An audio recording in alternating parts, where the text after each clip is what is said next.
I often get hit up by new agents asking me, Ron, what's best? Should I join a team? Should I go solo? Should I create a team? And the answer that I give them all is yes.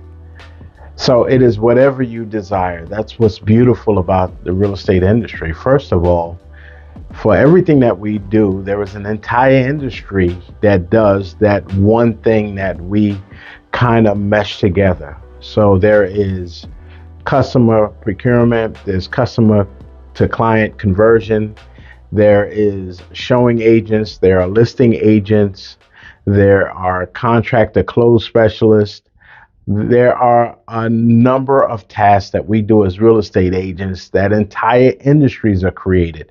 So you can pick whatever lane you want to go on. But whether you work for a team, yourself, or create a team is entirely up to you and your personal makeup. So don't try to fit yourself into the mold of someone else. You're going to be wasting your time. There's a lot out there. Now, for me personally, I like the team concept, and I like it because this can be a lonely business. As I mentioned previously, there are a lot of hats that we have to wear when dealing with our clients. A lot of hats. Wouldn't it be fun? Wouldn't it be more fulfilling if you shared some of those tasks with people on a team, if that is the team's makeup, where each person has their particular area that they work on? Now, there are some teams where the agents still take it all the way from customer to client conversion all the way to the closing table. There are still plenty of teams that do that way, but then they have each other to bounce off of to discuss issues, to discuss problems, to help things out. And if I double booked, you can open a door for me. Or if I have too many clients, you could take this referral from me without me not having to track you down to get my money. So there are plenty of ways to do it. Personally, I like the team concept because of that. And I like that team concept because this is lonely. This could be a lonely and daunting task. When my partner joined me a couple of years ago, first off, he was unlicensed when he first joined me. So he was doing tasks that only an unlicensed agent can do, which isn't much, but he still did it. So for every closing, I would give him a portion of whatever I closed on. Then he became licensed. He was able to do more. I increased that value once he became licensed. But let me tell you, in my squirrel brain, I was like, well, now I have to share everything with him. I'm going to be earning less. When in fact, the opposite held true. I earned more money while working less. So now it's at a point where we split all of our deals. And it's a beautiful thing now because I could be working on deals he doesn't know about and get them all the way contracts to close. And I'm speaking figuratively, of course, because we meet weekly to talk about all of the deals that's in circulation. But when I say don't know about, he has no hand in the deal at all because it was a referral. I'm still showing houses even as a managing partner. I still like to keep sharp on those things because it's easy to get rusty.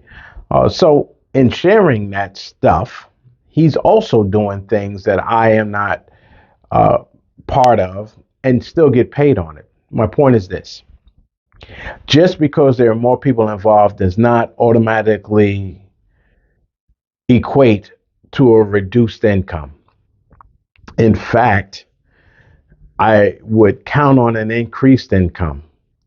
So if you are battling whether or not you should join a team or put them together, first off, there are as many different models of teams as there are brokerages.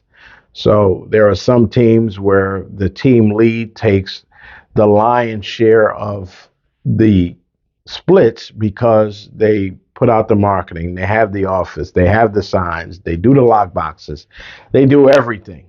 All they do is hand you these clients that have already been vetted. You show them a few houses, write a couple of contracts, and then you're out. You leave it to somebody else on the team and they take it from contract to close. Well, they're going to take the lion's share of that, and that's fair. I'm not against splits. It's just, what are you paying for? And if that's what you're paying for, great. That's good, because if you walk in the office every morning and you got two or three pre-qualified leads waiting for you, that's it. That's wonderful.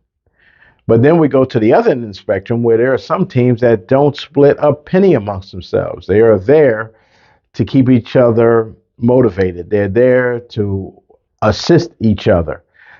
No money is exchanged amongst anybody on the team. They take care of their own batch of clients and their own deals. They do that on their own, but they have somebody to help them so that they can step away for a weekend or a week to go on vacation with their family, or if they're double booked, their partner can assist them with that.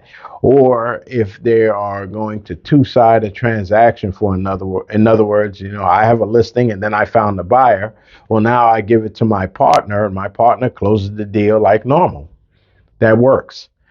So there are many different makeups, there are many different ways, but most importantly, you have another human being you can do it, because this does get quite lonely. So if I had my choice, I would certainly join a team, but a team that fits me and my personality, as opposed to doing it solo. Because yeah, you earn a good bit of money, but what's the fun in that? It's not, and you get burnt out quick. All right. Well, I have a lot more about that. It was just something that was on my mind this morning, and I wanted to kick it out to you. Don't want to belabor the point about it, but exercise all of your options before you stick to a line of thinking. Try it yourself, try it with the team, try to create a team and see what fits for you.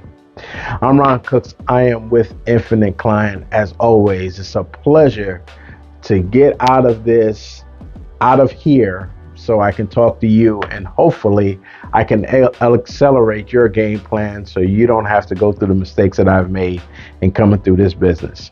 I'll talk to you later. Bye.